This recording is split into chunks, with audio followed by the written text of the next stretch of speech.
I'm not even in your shadow to what you've Oh, covered. stop. I'm gonna puff this guy up because I'm gonna butter him up. He's one of a kind. I told you, you can't go to Walmart and buy this guy. Okay, we're gonna keep him as long as we got him. But we need to have people like you that have that spark, and we this next generation that's coming in. You know, in school they're learning about global warming and all that. Then it's important. Well, Don't get me wrong. We can skip to that question. I'll come back. I'll come back to the Bradley after that. Yeah. What are so I'm 34. How old are you, Rick? I'm 61. Yep. So I've only seen at the Knickerbocker when you presented a while ago, and I've seen other presentations from other people as well. I can't help. There are some youngins there. But I feel like the majority is kind of aging out. So what is something we can do to preserve that fire, that passion behind this is the Great Lakes state, and what can we do? The first thing in Michigan is Michigan history is taught in 3rd grade. That's ridiculous. The topics for Native Americans, for shipwrecks, all these things are off limits because it's too heavy for those kids. Move it back to 5th grade so that these kids can start to tackle these amazing stories. I would go into schools and they would have lighthouses everywhere and shipwreck models. Yeah. It doesn't happen anymore. The curriculum, the core curriculum, they basically said we have to teach just this and we don't have time for shipwrecks. Good teachers find time to do lighthouses and shipwrecks. A friend of mine in Grand Rapids or the Holland area would do fish, bring sturgeon into the thing. He finds a way to do it because he's an amazing and teacher. Kids will eat that up. They love it. And they run with it. I've got lots of kids that work at museums now that watch my deep sticks and went into the thing. That's a huge honor. So we have to do what we can to spark that and then use what we have. How many people share on Facebook when they see something cool? Nobody. I go in and I say, share this, and maybe 1% of the 40,000 hits I get, share it. Yeah. Share it. Even if you don't think people would like it, they'll just go buy it. How many times do I have to see the bad advertisements and political nonsense on there?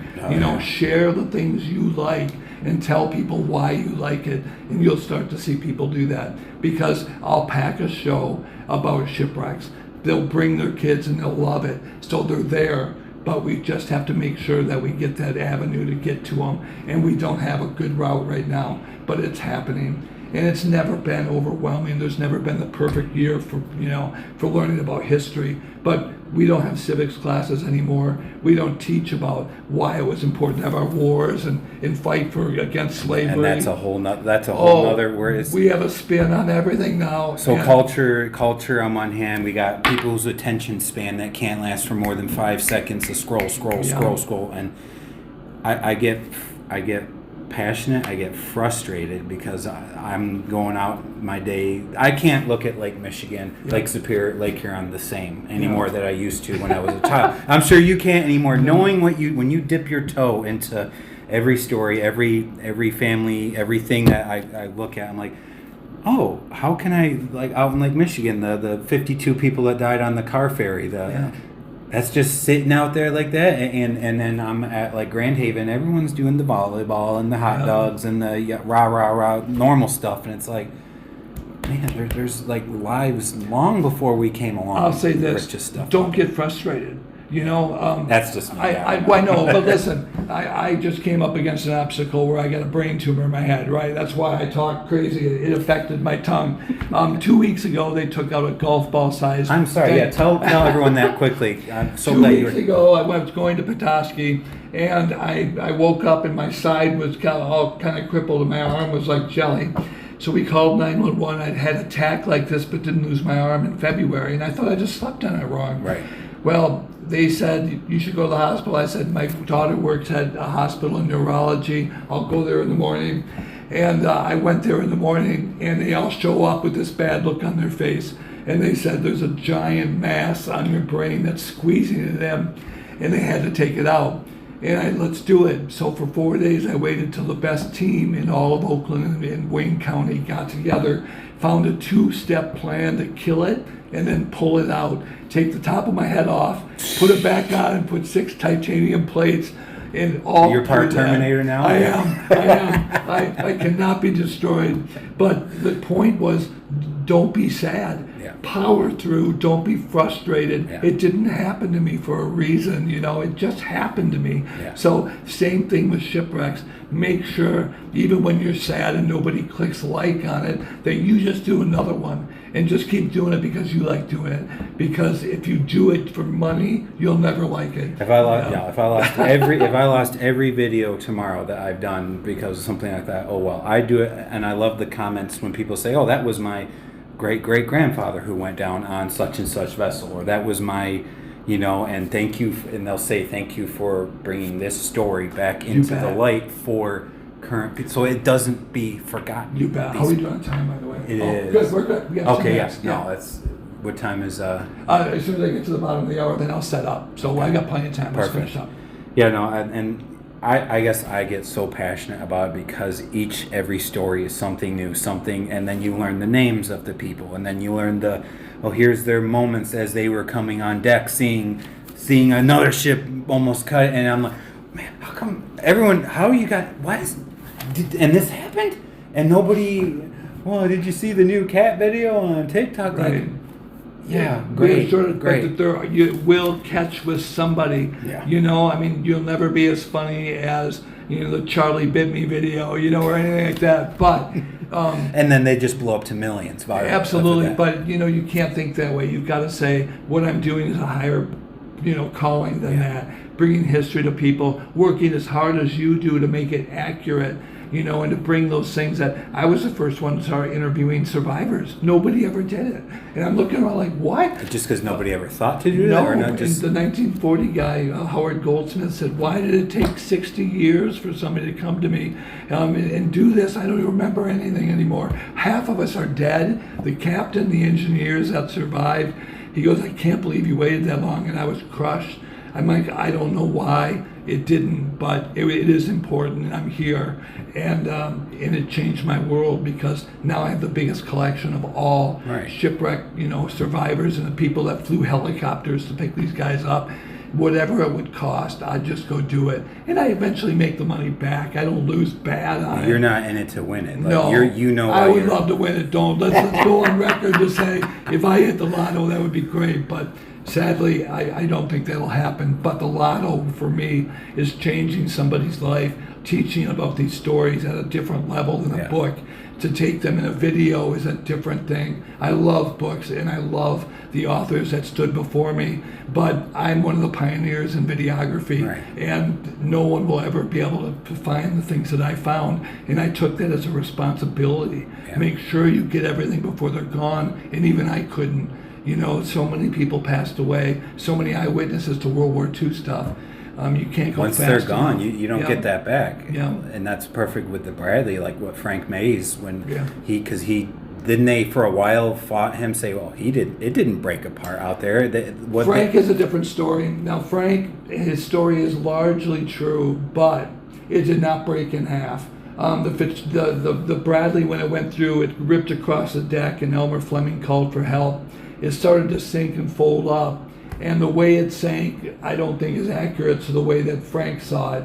It hit the water and exploded. He had several guys on the raft, including Fleming. They floated away, and sadly, by the end of it, Mays and Fleming were the only ones on board, and that's when Move found them. So the stern wasn't vertical as it was. No, but the bow section went down, filled with water like an anchor, and pulled it down, and then collided into a crevasse. So the 600-foot measurement, when the Army Corps went over it, is actually 560 feet long. Okay. So it's folded on the bottom, and it's connected on the port side, but it's buried in mud. Right. So no ship breaks on the surface and falls next to each other. Right. You know, even the Western Reserve has a lot of us scratching our heads like, what happened there? Was it what Harry Stewart said?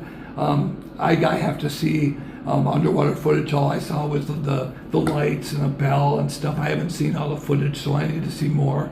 Not that I'm a genius in any of this, but I have a lot of questions. The Bradley, though, divers have been down. The Quagga mussels cleaned it up from when we dove it in '95. And the zebra mussels. You too. bet. And what a large amount of what May said was brought on by the attorney, Vic Hansen, who was encouraging him to tell people it broke in half, and that way we can make a multi-million-dollar lawsuit. Like what they were saying, they were making the joke, well, we were scooping up buckets full. That was true. I mean, Gabriziak was on board and he heard bing, bing, bing, bing before it said. I hear that. Yeah. I'd be like, get me off now, Yeah. because you know how quickly these storms can whip up. I ain't doing no last minute run. I ain't doing no last minute, oh, you just push it.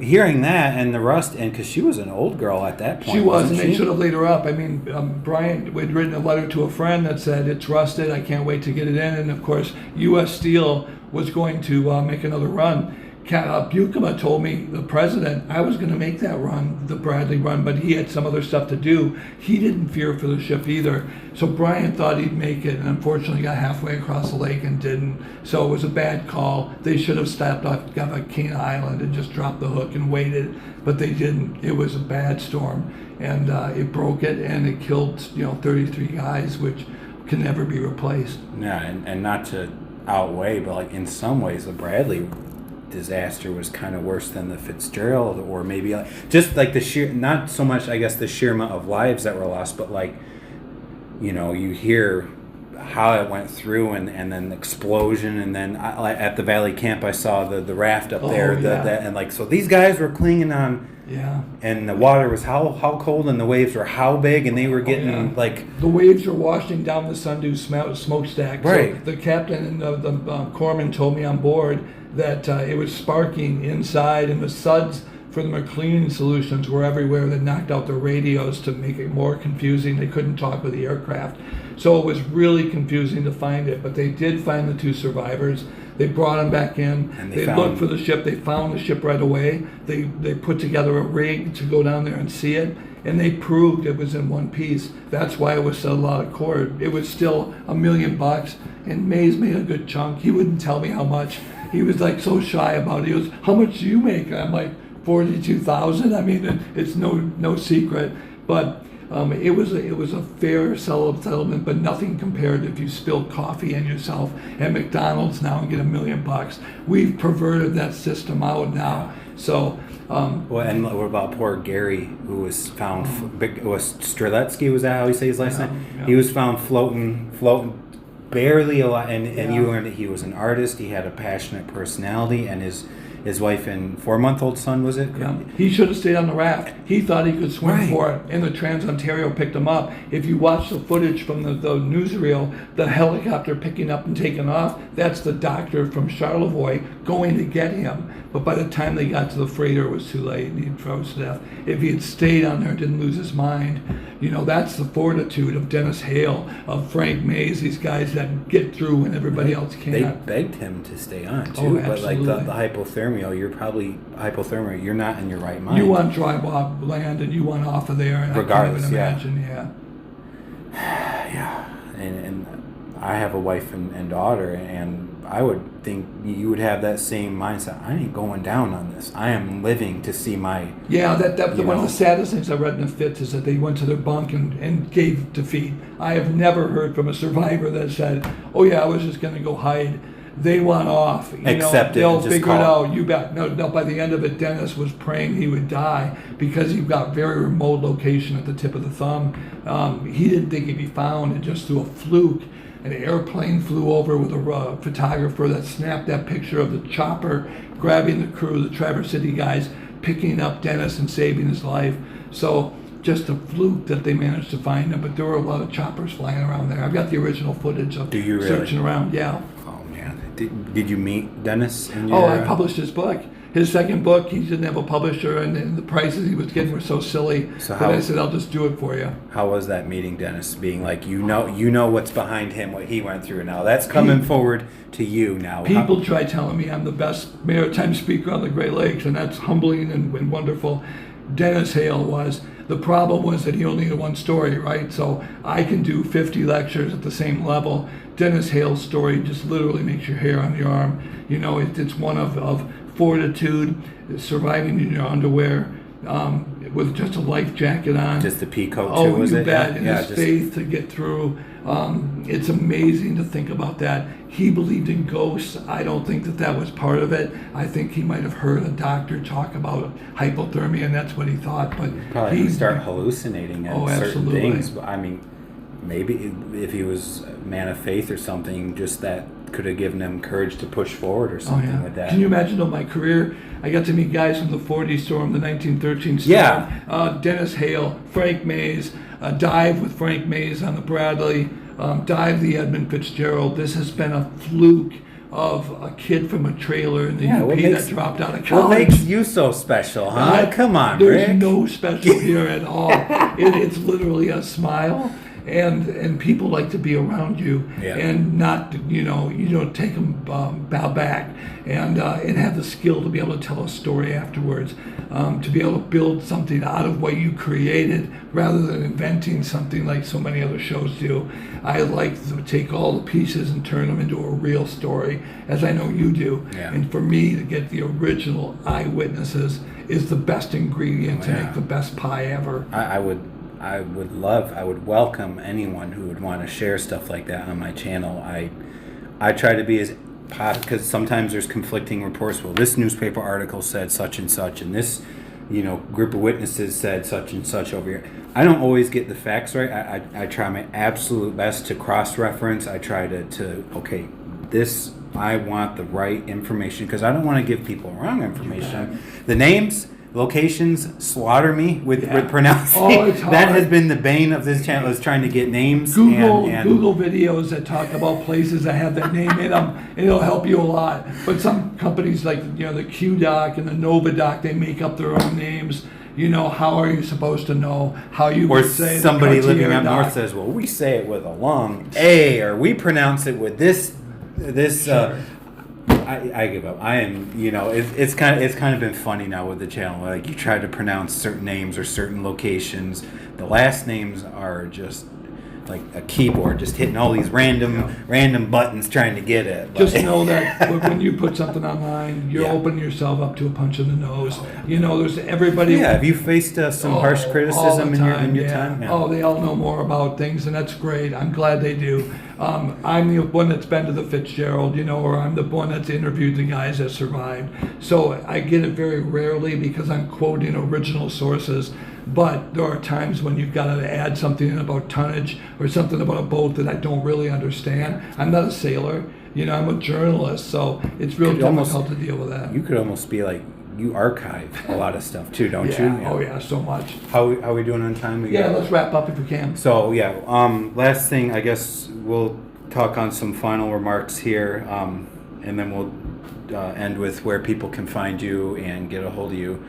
I guess I'll just briefly glaze. So there's tons of Fitzgerald fans. You dove the Fitzgerald once, twice, how many times? One dive. I was right before they found the body. I came up with enough juice in the sub, the Delta, for the tug owner we were paying to go down with his boy. We hope we get a deal out of it, because his boy wanted to report, do a report in middle school about it. And Scott Purvis is the first guy to find a body on the Fitzgerald, a kid, and he was so adult about it. So it became part of our story, and that's really what brought me from maybe junior level magazine writing, Rick, with documentary experience, into now, somebody whose opinion means something. And that's when it really launched for me. And then writing my own books and having 30 shows on PBS. Being on National Geographic was a big deal too. So all of that led into big radio shows and people who call, and it's an honor to do it. This is the 50th year. It is. It's a big deal. Is this a closed event, or are you going to be? No, I don't go to the bell ringings. Okay, Again, that's the funeral that never ends, and my heart goes out to people. Many of those family members don't want to see me there, and I would be disruptive, I think. I think that my place is to go and talk about the Fitzgerald and its life, rather than about ringing the bell about the people who were lost. Yeah. The Bradley was largely forgotten because Gordon never wrote a song about it. We ring the bell at Whitefish. All because of the song. Yeah. You bet. So that song was great because it brought more attention to the Great Lakes. but it still really leans heavy on Fitzgerald. That's what people want to know about. So I hope to balance that out a little bit. And if people want to know more about me, lakefury.com, shipwreckpodcast.com, are podcasts that are unbelievably with all the eyewitnesses of people from the Jupiter, from the 1940 storm. It's podcasts that will never be duplicated. You were talking about the flight that was lost as well, or was that more Valerie that was Valerie does more of that. Okay. The airplane doesn't bother me. The Balloonatic I did in my book about a guy who flew across a balloon. Plane crashes are just not that interesting to me. It's sad. It's tragic, like a bus crash. Shipwrecks are more of the guys that knew the risk, went out there and did it. The people on the airplane, they didn't, know the risk. They assumed it'd be all right.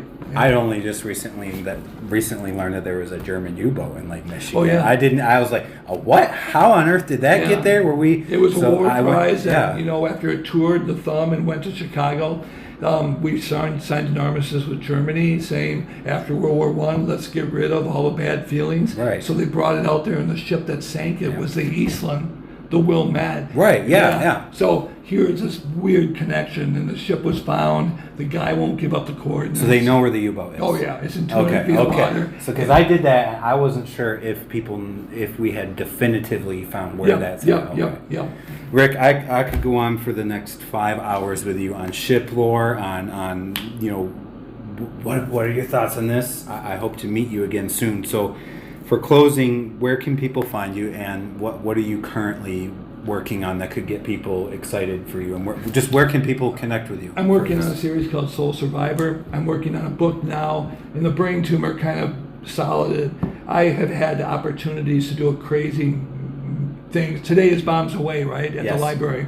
I flew the last missions. I have 100 hours in B-52s. I flew a bombing mission and bombed the Netherlands and never landed and came back. I flew with the Thunderbirds. I pulled 9Gs. I was Ted Nugent's cameraman. I filmed the Fred Bear video. So I've had this amazing luck streak of cool stories that needed one more big story, and I got it. The tumor has so much potential to show people what positivity can do, and I think that'll be the next book as I finish it up. And I'm working on a television series that is the opposite of what you're seeing from Josh Gates and these made-up nonsense ghosts and gold, and it's called Credible Sources, and it's all about getting to the truth of some of the biggest mysteries, and that'll be what I work on too, and I've already been doing it. It's kept my mind off of this. As my tongue gets better, my strength gets better. Was that from the air tube, or was that part of it, the raspiness is from the intubation. Right. The tongue is because the tumor went right into the tongue center of my brain. So I'll get that back, but it'll take a little bit. Yeah. And now I got to run out and go do a lecture. Well, guys, this has been a phenomenal time. I hope I can connect with you. Let's do it again. You just say the word. You let me. I know you're a man of busyness. I should have had the red carpet out already. There's no carpet needed. I'm geeked to talk to this guy. Your enthusiasm is totally, infectious, and I will help you in any way I can. Well, so anytime you want to chat or you have a question, pick up the phone. Ric, I thank you so much, everyone. Next time, if I can get Ric, maybe I'll have you guys can submit some questions that you would like me to ask. I love Ric. that. Yeah. Yeah, I'll have something like that where I can pick out some top questions. But thank you so very much, Ric, for doing this with me today, and hopefully you can recover enough before you go and give another round as well. It was an honor meeting your family as well. Thank you very much.